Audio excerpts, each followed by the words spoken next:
Hi everyone, welcome back to my channel Zoologist AK, and I'm Aarti Kaushik again here with another video. And in this particular video I'm going to talk about amino acids, and it is part 3 of the chapter biomolecules that is included in class 11th CBSE board syllabus. And this video is also recommended for PGT biology who are preparing for PGT biology exam, and for NEET preparation also, and for 11th class student also. So सबसे पहले हम समझते हैं amino acid है क्या. देखो, we have studied or we have learnt in lipids that they are not polymer. Why? Because in lipids the same monomeric unit is not repeated several times, but in case of protein, जब मैं बात कर रही हूँ किसकी, proteins की, proteins are made up of polypeptide chain. किससे मिलके बने होते हैं? Polypeptide chain.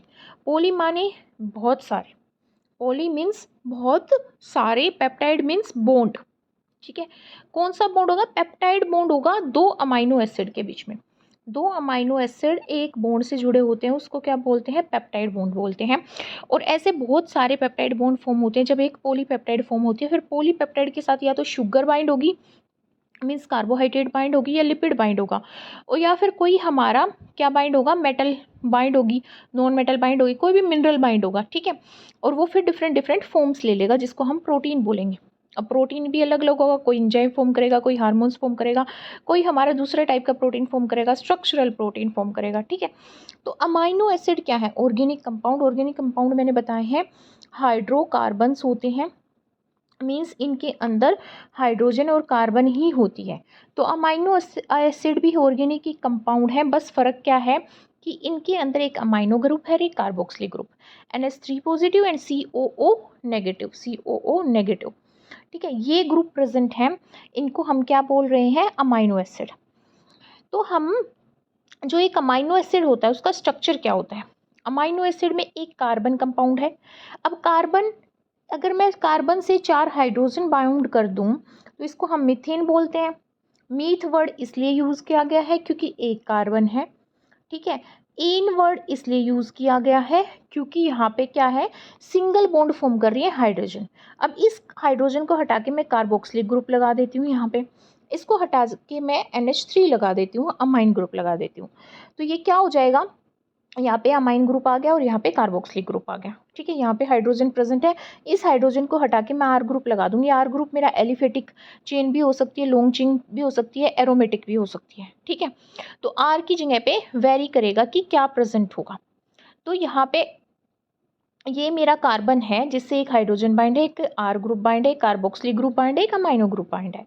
इसको हम क्या बोलेंगे? अमाइनो एसिड बोलेंगे. और ये बीच में जो कार्बन प्रेजेंट है, ये तीनों, ये चारों जो यहाँ पे क्या प्रेजेंट है? यहाँ पे फंक्शनल ग्रुप.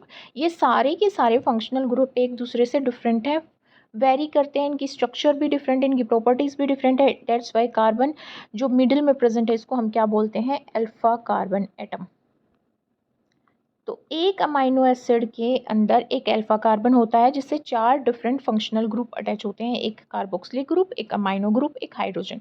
ये तीन तो सेम ही रहते हैं, ये तीन हर एक हमारे अमाइनो एसिड में सेम रहते हैं. सिर्फ डिफरेंस कहाँ पे आता है? आर ग्रुप का डिफरेंस आता है. ठीक है, जिसकी वजह से अलग अलग टाइप के अमाइनो एसिड फॉर्म होते हैं. They are substituted methanes. Methane में हाइड्रोजन को सब्सटीट्यूट करके क्या लगाया है? यहाँ पे 2 फंक्शनल ग्रुप लगाए हैं. These are 4 substituent group occupying the 4 valency position. किसकी वैलेंस पोजिशन? कार्बन की वैलेंस पोजिशन. ठीक है, तो कौन कौन से हैं? हाइड्रोजन, कार्बोक्सिलिक ग्रुप और अमाइनो ग्रुप. और एक वेरिएबल ग्रुप है जिसको आर बोल रहे हैं. वेरिएबल ग्रुप क्यों बोल रहे हैं इसको? क्योंकि ये वेरी करेगा. कहीं पे पायरोल रिंग होगी, कहीं पे हमारी सल्फाइड कंटेनिंग चेन रिंग होगी. ठीक है, तो it will vary based on the nature of R group. There are many amino acid. About 300 amino acids are present in nature, but out of these 300 amino acid, only 20 amino acid occur in protein. हमारी body में 20 amino acid present होते हैं. Classification of amino acid. Classification किसके base पे कर रहे हैं? Synthesis के बेस पे, on the basis of synthesis, कि वो एनिमल सेल में सिंथेसाइज होंगे, बनेंगे, या फिर उनको बाहर से अपनी डाइट में उनको इंक्लूड करना पड़ेगा। अगर मेरी बॉडी में कोई अमाइनो एसिड नहीं बन रहा तो मैं उसको बाहर से फूड में लूँगी ना, एज अ न्यूट्रिशन मैं उसको लूँगी, ठीक है। तो on the basis of synthesis in living organism amino acids are classified into 3 categories. पहला है हमारा एसेंशियल, जिसको हम क्या बोलते हैं, ये हमारी बॉडी में बहुत एसेंशियल है बट हम इनको बना नहीं सकते, सिंथेसाइज नहीं कर सकते, इसलिए हम इसको डाइटरी सोर्सेज मतलब अपना फूड जो हम ले रहे हैं उसमें इसको इंक्लूड करेंगे। कौन से है essential amino acid? Histidine, isoleucine, leucine, lysine, methionine और phenylalanine, threonine, tryptophan and valine. These are essential amino acid. Non essential amino acid can be synthesised by an organism. ये बनाए जा सकते हैं, इसलिए हम इनको अपनी डाइट में इंक्लूड नहीं करते हैं। कौन कौन से हैं? Arginine, glutamine, tyrosine, cysteine, glycine, proline, serine, ornithine, alanine, asparagine और एस्पार्टेट।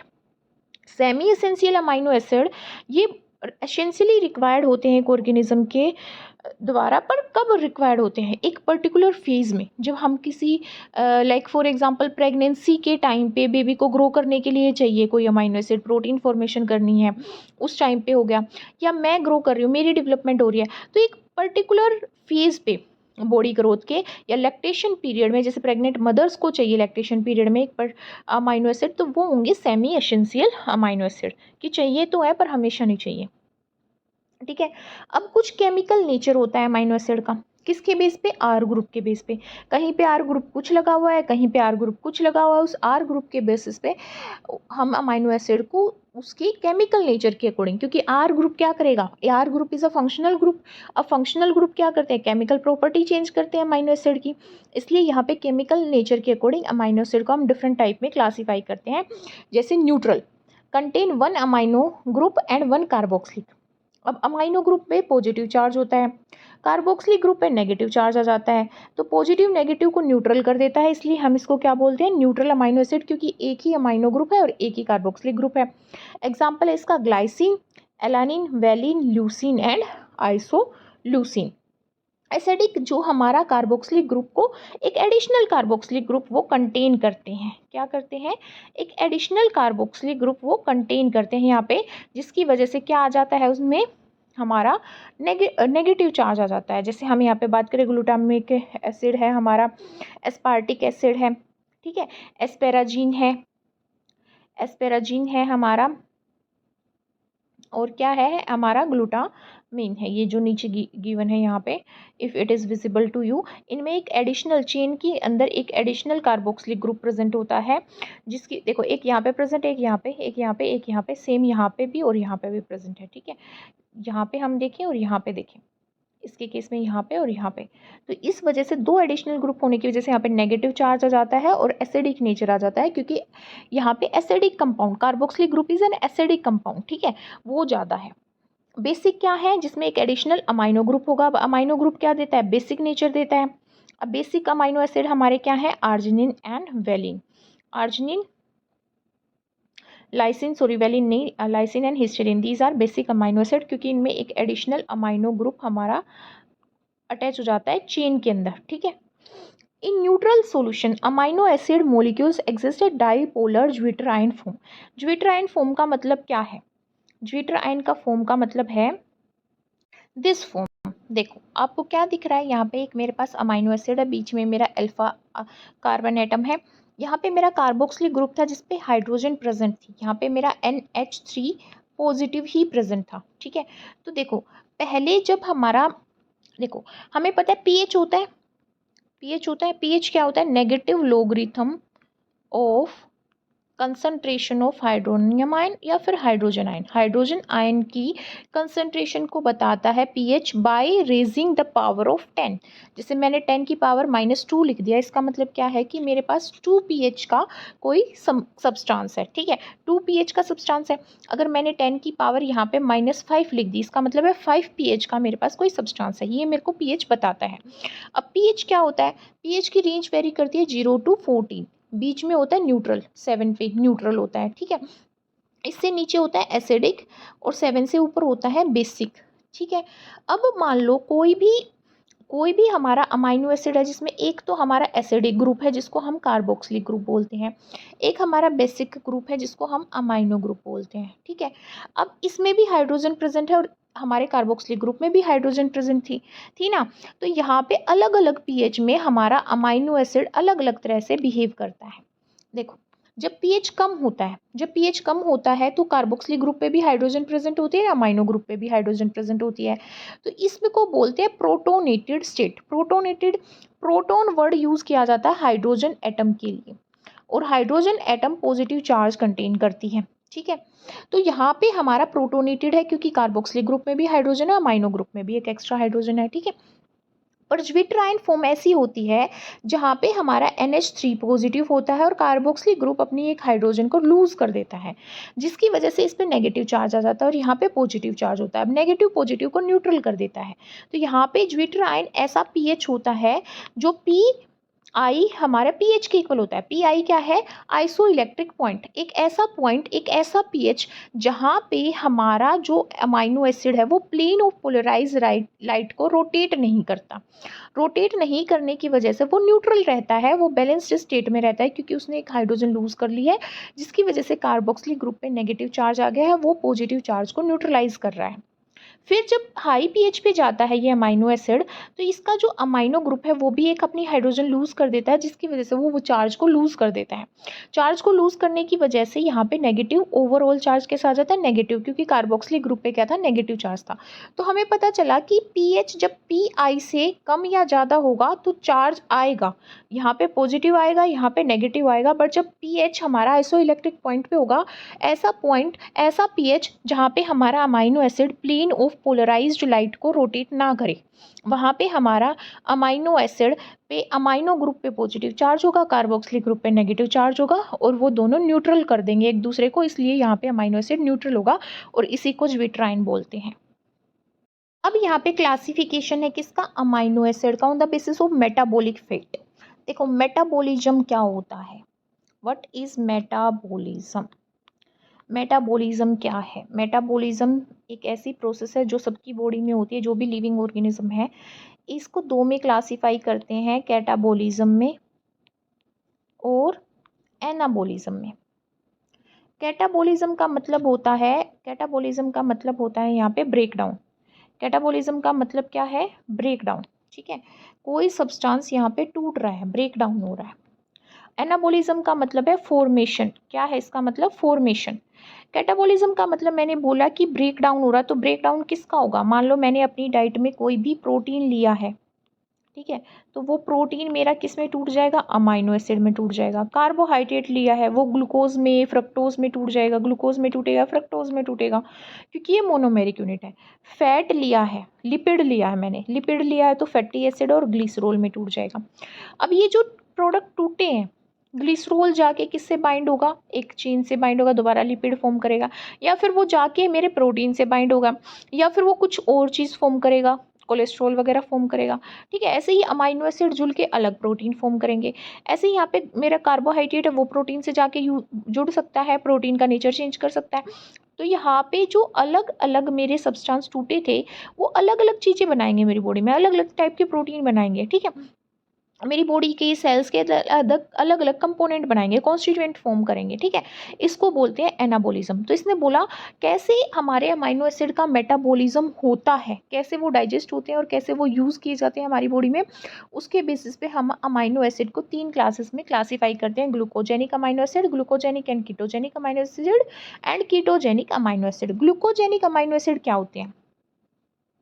ग्लूकोजेनिक अमाइनो एसिड वो अमाइनो एसिड हैं जो प्रीकर्सर बनाते हैं ग्लूकोनियोजेनेसिस का। देखो, एक ग्लाइकोलाइसिस होता है जिसमें हमारा ग्लूकोज पाइरूवेट में कन्वर्ट होता है। पाइरूवेट हमारा 3 कार्बन कंपाउंड है, ग्लूकोज हमारा 6 कार्बन कंपाउंड है, ठीक है। अब एक होती है ग्लूकोनियोजेनेसिस जिसमें पाइरूवेट दोबारा से ग्लूकोज में कन्वर्ट होता है। तो इसके कुछ प्रीकर्सर चाहिए होते हैं इस प्रोसेस को करने के लिए। एंजाइम्स के भी प्रीकर्सर होते हैं जिससे एंजाइम फॉर्म होता है, या इस प्रोसेस को ग्लूकोज बनाने के लिए भी कुछ प्रीकर्सर होगा। तो उनके लिए हमें जो अमाइनो एसिड चाहिए उसको ग्लूकोजेनिक अमाइनो एसिड बोलेंगे। कीटोजेनिक अमाइनो एसिड ये वो अमाइनो एसिड होते हैं जो टूट के कीटोन बॉडी फॉर्म करते हैं। ठीक है, both glucogenic and ketogenic amino acid ये हैं जो हमारे कीटोन बॉडीज का भी और ग्लूकोज बॉडी दोनों का ही प्रिकर्सर फॉर्म करते हैं। तो ग्लूकोजेनिक अमाइनो एसिड कौन से हैं? Alanine, arginine, asparagine, aspartate, asparagine, cysteine, methionine, glutamate, glutamine, glycine, histidine, proline, serine, threonine, valine. Glucogenic ketogenic दोनों की कैटेगरी में टायरोसिन आता है, आइसोल्यूसिन, फिनाइल एलानिन और ट्रिप्टोफैन। कीटोजेनिक में आता है लूसिन एंड लाइसिन। अब हम सीखते हैं कि क्या केमिकल प्रॉपर्टीज़ हैं हमें अमाइनो एसिड की। सबसे पहले हमने देखा जो ट्रायनिक फॉर्म में मिलते हैं, न्यूट्रल फॉर्म में आ जाते हैं जब पीएच आइसो इलेक्ट्रिक पॉइंट के जैसा होगा, पीआई की तरह होगा। आईपी नहीं होता, ये पीआई होता है। ठीक है, अब यहाँ पे एम्फोटेरिक प्रॉपर्टी का मतलब क्या है? एसिड की तरह भी बिहेव करते हैं, बेसिक की तरह भी बिहेव करते हैं, क्योंकि इसमें अमाइनो ग्रुप पे प्रेजेंट होता है और कार्बोक्सिलिक ग्रुप भी प्रेजेंट होता है, तो एसिड की तरह भी बिहेव करेंगे। अगर हमारा कार्बोक्सिलिक ग्रुप ज़्यादा हो गया, चेन में भी कार्बोक्सिलिक ग्रुप प्रेजेंट है, तो एसिड की तरह बिहेव किया। जैसे ग्लूटामिक एसिड है, एस्पार्टिक एसिड है, एस्पार्टिक अमाइनो एसिड है। ठीक है, और हमारा लाइसिन है, आर्जिनिन है, हिस्टिडीन है, बेसिक की तरह परफॉर्म करते हैं क्योंकि उनकी चेन में एक एडिशनल हमारा अमाइनो ग्रुप होता है। निनहाइड्रिन टेस्ट, ये टेस्ट क्या होते हैं? ये अगर मैं किसी सब्सटेंस में ये पता करना चाहूँ, जैसे मेरे पास चावल है, मेरे पास मूंग की दाल है, और मूंग की दाल में ये पता करना चाह रही हूँ कि इसके अंदर प्रोटीन प्रेजेंट है, कोई अमाइनो एसिड प्रेजेंट है कि नहीं, तो मैं कुछ टेस्ट परफॉर्म करूँगी लेबोरेटरी में। ठीक है, तो उनमें से आता है एक निनहाइड्रिन टेस्ट। जब 1 ml निनहाइड्रिन सॉल्यूशन को 1 ml प्रोटीन सॉल्यूशन में हम मिक्स करते हैं और उसको गर्म करते हैं, तो वॉयलेट कलर आता है, जिसकी वजह से हमें पता चल जाता है कि इसमें अल्फा अमाइनो एसिड है। ऐसे ही एक और टेस्ट होता है जेंथोप्रोएटिक टेस्ट। ये डिटेक्शन करता है एरोमेटिक अमाइनो एसिड की। ठीक है, जैसे टायरोसिन हो गया और हमारा क्या हो गया, ट्रिप्टोफैन हो गया, फिनाइल एलानिन हो गया। ठीक है, ये एरोमेटिक अमाइनो एसिड है। अब ये जो अमाइनो एसिड है ये क्या करते हैं? The nitration of benzoid radicals present in the amino acid chain occurs due to a reaction with nitric acid। ये क्या करते हैं? बेंजोइड रेडिकल्स प्रेजेंट होते हैं अमाइनो एसिड चेन में, जिसकी वजह से ये नाइट्रिक एसिड के साथ रिएक्शन शो करते हैं। नाइट्रिक एसिड होता है हमारा HNO3। ठीक है, और ये जो हमारे टायरोसिन, ट्रिप्टोफैन, फिनाइलएलानिन में क्या है? रेडिकल्स, बेंजोइड रेडिकल्स प्रेजेंट है, जिसकी वजह से ये नाइट्रिक एसिड के साथ रिएक्ट करके कैसा कलर दे देते हैं? येलो कलर दे देते हैं। नेक्स्ट है हमारे पास reaction with Sanger's reagent. Sanger reagent क्या होता है? 1-fluoro-2,4 डाई नाइट्रोबेंजीन होता है, जो फ्री, जब मेरी पेप्टाइड चेन में जिस साइड में फ्री होगा अमाइनो एसिड, जिसने बॉन्ड नहीं फॉर्म कर रखे होंगे दूसरे अमाइनो एसिड के साथ, वो फ्री अमाइनो एसिड क्या करता है? वो रिएक्ट करता है किसके साथ? सेंगर्स रिएजेंट के साथ। कब रिएक्ट करेगा? जब एल्कलाइन मीडियम होगा। Alkaline medium slightly acidic medium होगा, बेसिक मीडियम नहीं होगा, तब ये रिएक्ट करेगा 1-fluoro-2,4 डाइनाइट्रोबेंजीन के साथ। ठीक है, कब? कोल्ड कंडीशन में। तो अगर रिएक्शन हो गई तो मेरे को क्या पता चलेगा कि फ्री अमाइनो एसिड है पेप्टाइड चेन में। अगर रिएक्शन नहीं हुई तो मेरे को क्या पता चला कि मेरी पेप्टाइड चेन में फ्री अमाइनो एसिड नहीं है।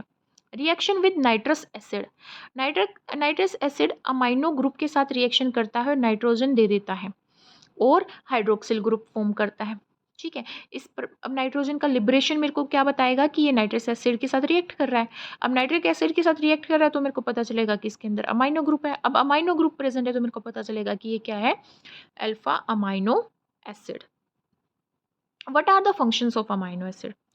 ये हमारी हेल्थ बनाते हैं। मेरी बॉडी में कोलेजन्स हैं, इलास्टिन्स हैं, ठीक है, रोडोप्सिन है, रोडोप्सिन मेरी रोड्स में, आइज़ में, ठीक है, कोलेजन और इलास्टिन मेरी स्किन में प्रेजेंट है। मेरे बहुत सारे हार्मोन्स हैं, insulin is also a hormone जो हमारा क्या है? प्रोटीनियस नेचर में है। तो बहुत सारे प्रोटीन हैं जो एंजाइम फॉर्म करते हैं, हार्मोन्स फॉर्म करते हैं, मेरी बॉडी में स्ट्रक्चरल पार्ट फॉर्म करते हैं। तो ये मेरी हेल्थ को सस्टेन करते हैं, हार्मोन्स का प्रोडक्शन करते हैं, मसल्स का स्ट्रक्चर, मायोसिन, एक्टिन, ये सब क्या है? प्रोटीन है। और ये क्या करते हैं? कॉन्ट्रैक्शन, रिलैक्सेशन करते हैं, जिसकी वजह से मेरी मसल्स एक्ट कर पाती हैं। ह्यूमन नर्वस सिस्टम, हमारे नर्वस सिस्टम में सेरोटोनिन हो गया, न्यूरोट्रांसमीटर्स जो बनते हैं, जो एक सिग्नल को दूसरे नर्व में पहुंचाते हैं, वहाँ पे सेरोटिन है, गाबा है, ठीक है, एपिनेफ्राइन है, ये सब क्या है? ये हार्मोन्स हैं और ये न्यूरोट्रांसमीटर्स हैं जो प्रोटीन से मिलके बने होते हैं। मेरे वाइटल ऑर्गन्स की, जैसे हार्ट हो गया, किडनी हो गया, लीवर हो गया, ये वाइटल ऑर्गन्स है, ब्रेन हो गया। इन वाइटल ऑर्गन का मतलब होता है जो मेरे को जीवित रहने के लिए नेसेसरी हैं। उनकी हेल्थ मेंटेन करते हैं, सेल का स्ट्रक्चर मेंटेन करते हैं। सेल की जो मेम्ब्रेन होती है वो लिपिड फॉस्फेट चेन होती है। तो यहाँ पे क्या होती है, प्रोटीन्स अटैच होते हैं, ट्रांस मेम्ब्रेन प्रोटीन्स हो गए, हमारे इंटीग्रल प्रोटीन्स हो गए। बहुत सारे टिश्यू को के प्रोटीन सिंथेसाइज करने के लिए अमाइनो एसिड यूज़ किए जाते हैं, और नाइट्रोजन कंटेनिंग कंपाउंड्स को प्रोड्यूस करने के लिए, जैसे प्यूरिन हो गया, हीम ग्रुप हो गया, ये किस में होता है, हीमोग्लोबिन में होता है। ये किस में होते हैं, हमारे डीएनए आरएनए में होते हैं, ठीक है, जो जेनेटिक मटेरियल होता है। क्रिएटिनिन हमारा ये यूरिया साइकिल में, और जो हमारी अमोनिया साइकिल होती है उसमें यूज़ होता है। एपिनेफ्राइन हमारा फाइट एंड फ्लाइट हार्मोन, और दे ऑक्सीडाइज टू प्रोड्यूस एनर्जी, और वो अपना ऑक्सीडेशन करके अपने कंपोनेंट्स में टूट के एनर्जी लिबरेट करते हैं बॉडी में, जिसकी वजह से हम काम कर पाते हैं। The break down of both dietary and tissue proteins. Dietary protein का मतलब है, जैसे मैंने दूध पिया तो दूध, या फिर मैंने एग खाया, ठीक है, या फिर मैंने मीट खाया, तो उसमें जो मेरे को प्रोटीन मिल रहा है वो, या फिर मेरी टिश्यूज़ में जो प्रोटीन स्टोर है वो, उसके ब्रेकडाउन से मेरे को नाइट्रोजन कंटेनिंग सबस्ट्रेट मिलते हैं और कार्बन मिलता है। वो कार्बन क्या फॉर्म करता है, कार्बन स्केलेटन बनाता है। मेरी बॉडी में बहुत सारे कार्बन कंपाउंड है, कार्बोहाइड्रेट है, लिपिड है, डीएनए है, ठीक है, ये सब फॉर्म होंगे उस कार्बन स्केलेटन से। The nitrogen containing substrate are used in biosynthesis of purine, pyrimidines, neurotransmitter, hormones, porphyrin ring, ये भी हमारे हीमोग्लोबिन में प्रेजेंट होंगी। नॉन एसेंशियल अमाइनो एसिड भी सिंथेसाइज होंगे इनसे। The carbon skeleton are used fuel, हमारे सिट्रिक एसिड साइकिल में क्रेब साइकिल होती है, उसमें ये फ्यूल का काम करेंगे। ग्लूकोनियोजेनेसिस में, जिसमें पाइरुवेट से दोबारा ग्लूकोज बनता है, उसमें ये कार्बन स्केलेटन यूज़ होंगे। फैटी एसिड की सिंथेसिस में भी ये कार्बन स्केलेटन यूज़ होते हैं।